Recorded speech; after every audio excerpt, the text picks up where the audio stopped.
Salut! J'espère que vous allez bien. Donc aujourd'hui, je viens avec une nouvelle vidéo et un nouvel invité. Donc j'ai le plaisir de vous présenter Taylor, le fondateur de Entrepreneur et moi. Effectivement, Entrepreneur et moi, donc c'est un podcast où j'interviewe le mardi et vendredi des entrepreneurs à succès qui racontent un peu comment ils se sont lancés. Récemment, j'ai créé un guide sur la productivité qui s'appelle donc le guide Entrepreneur productif où je donne des conseils sur comment être plus efficace. D'où l'objet de cette vidéo, donc comment être plus efficace. Ouais. Donc c'est vraiment une question qui, moi, me parle totalement parce que pour ceux qui me suivent, vous savez que je ne suis pas forcément le modèle à suivre en termes d'efficacité, mais je tends à m'améliorer. On va s'empresser de répondre aux questions auxquelles vous nous avez posées sur les réseaux sociaux.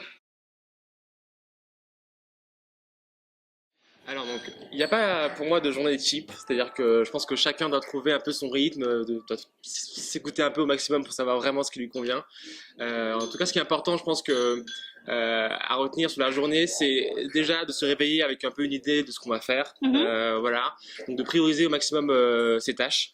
Et donc pour ça, il y a plusieurs choses à respecter, je pense. C'est d'abord de veiller à son énergie, c'est-à-dire que le matin, en général, on a plus d'énergie, on a aussi plus de créativité notamment, et à prioriser ses tâches en fonction de l'impact sur son activité, c'est-à-dire que regarder un peu les tâches qui amènent le plus de résultats, et donc du coup commencer par celle-ci en priorité le matin.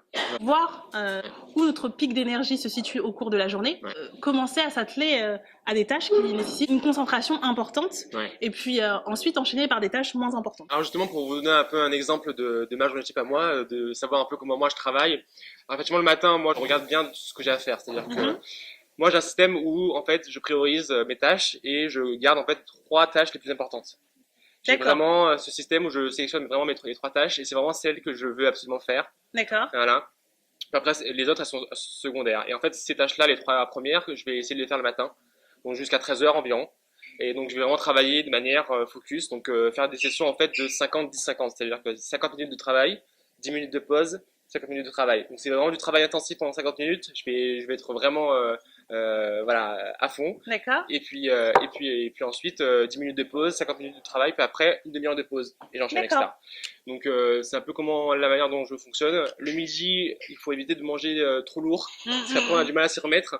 L'après-midi, je fais en général tout ce qui est administratif, tu vois, un peu chiant, pas trop de choses, tu vois, créatives où j'ai vraiment besoin de réfléchir, etc.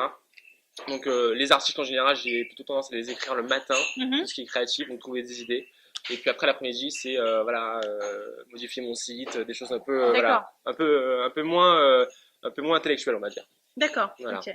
C'est intéressant ça. Puis après le soir aussi, faire un petit bilan, puis préparer aussi le lendemain. Voilà. Et puis en fait, j'ai aussi une vision par semaine, c'est-à-dire que chaque semaine, j'aime bien aussi accomplir quelque chose.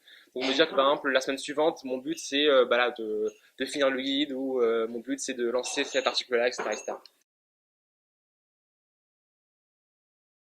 On en parlait un petit peu et justement en fait c'est le premier pilier de mon système que j'ai commencé à expliquer dans mon guide, qui est en fait au départ de vraiment définir autant où on veut aller, donc ses objectifs, puis aussi ses limites. C'est-à-dire que c'est important pour moi de se dire que par exemple en termes de réseaux sociaux, de se dire que par exemple on va passer au maximum 1 heure par jour sur Facebook et autres.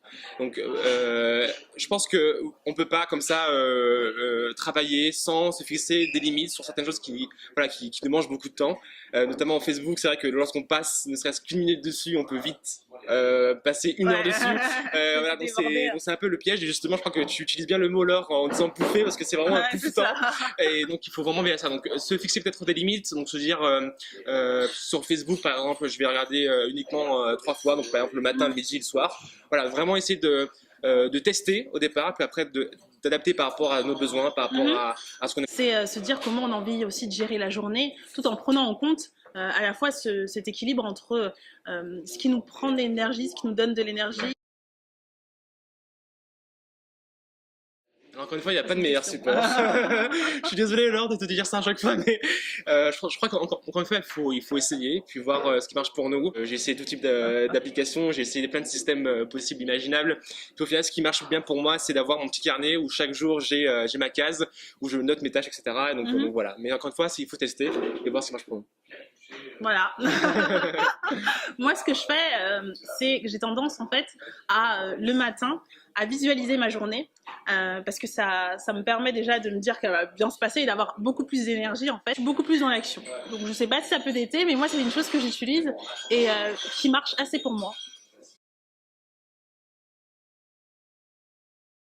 En fait, il faut mettre en place dans son activité très tôt des métriques de succès, c'est-à-dire savoir vraiment combien de résultats je vais pouvoir avoir, c'est-à-dire combien d'euros ça va me ramener. Si vous êtes peut-être au stade d'avant, vous êtes en train voilà, de monter un blog, etc. C'est peut-être en termes de trafic, par exemple, ou en termes voilà, de retour sur les gens, voir un peu ce que les gens apprécient le plus. Donc il faut essayer au maximum voilà, de mettre en place des métriques comme ça. Donc, par exemple, les articles, vous voyez que les gens préfèrent ça plutôt que ça, les vidéos, ça plutôt que ça. Du coup, en fait, il y a les résultats qui sont quantifiables, à savoir le nombre de personnes qui vous suivent, etc. Ouais. Et ensuite, il y a les résultats qui sont qui sont moins palpables en fait, mais beaucoup plus à l'instant en fait. Ma manière justement de mesurer mes résultats, c'était vraiment lié à comment je me sentais en fait, voilà, de voir si je progressais ou pas. Et l'objectif c'était de se dire, bah voilà, moi ce que je veux c'est publier 3 articles et être totalement bien en fait. C'est-à-dire avoir un bon rythme, ne pas être essoufflé en train de me dire, il faut absolument que je publie ça rapidement ou je l'ai pas fait. Enfin voilà, voir en fait. Comment nous on ressent les choses en fait, pas forcément de manière quantifiable, mais beaucoup plus à l'instant en fait. Ouais, effectivement, parce que c'est aussi important de se sentir bien dans ce qu'on fait, parce que voilà, ça a un impact en fait direct ou indirect sur ses résultats. C'est-à-dire que si on fait quelque chose à contre-cœur et qu'on voilà, qu'on le fait parce qu'on se sent dans le devoir de le faire, ça va donner moins de résultats que lorsqu'on est souriant, que lorsqu'on aime le faire et lorsqu'on voilà, on met de l'énergie dedans. Donc il faut vraiment aussi effectivement veiller à être bien dans le flow et être bien à l'aise dans tout ce qu'on fait. Alors, c'est vrai que les deadlines, alors moi j'ai un peu une réponse générale. C'est-à-dire que bon, il y a un truc qui peut marcher. Moi, je l'ai fait plusieurs fois. Ouais. Par exemple, pour écrire mon guide, je me suis dit je vais l'écrire en une journée. Ce qui était évidemment impossible parce qu'il y a plus de 56 pages dans le guide, vous verrez. Et donc, je me suis fixé comme ça une journée. Et en fait, ce qui se passe, c'est que à la fin de la journée, j'ai évidemment pas fini. Je me suis dit, c'est pas grave, je le finirai demain. Et le lendemain, j'ai pas fini. Donc, je me dis, c'est pas grave, je le finirai demain. Et en fait, comme ça, en compressant un maximum, c'est-à-dire en me fixant une deadline qui est quasiment impossible, j'ai vu en fait jusqu'où je pouvais aller, jusqu'où je pouvais rétrécir, compresser au maximum la durée d'exécution de ma tâche.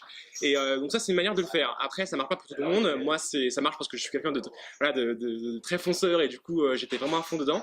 Mais voilà, vous pouvez en tout cas essayer de commencer par des deadlines qui sont un peu compressées. Puis après, tant pis, c'est pas grave, vous pouvez toujours étendre tant que c'est pas quelque chose sur lequel vous vous engagez par rapport à quelqu'un d'autre ou autre.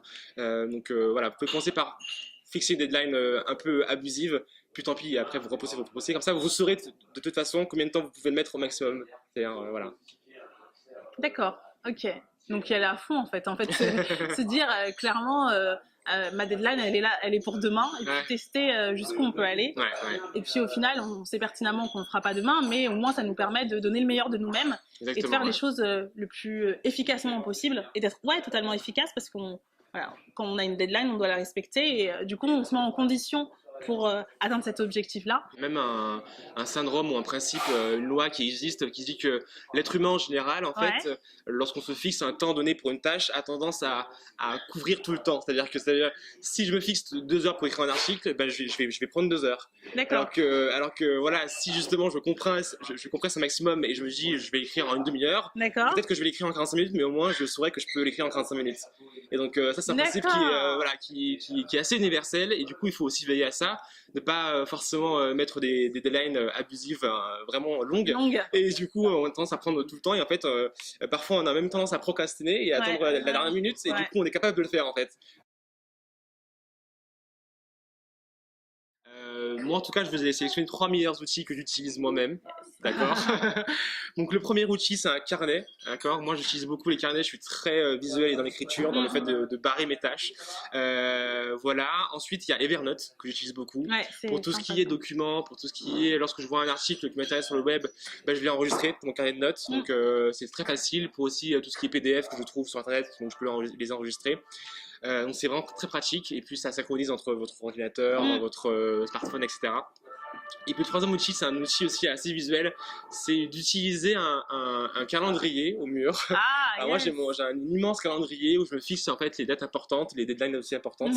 Et puis à côté de ça aussi, j'ai aussi une grande feuille A3 où j'ai mes objectifs pour 3 mois, pour un an, etc., etc. Donc voilà, donc tout ça c'est très visuel. Il y en a qui sont peut-être plus voilà, je sais pas, qui aimeraient plus visualiser par exemple aussi.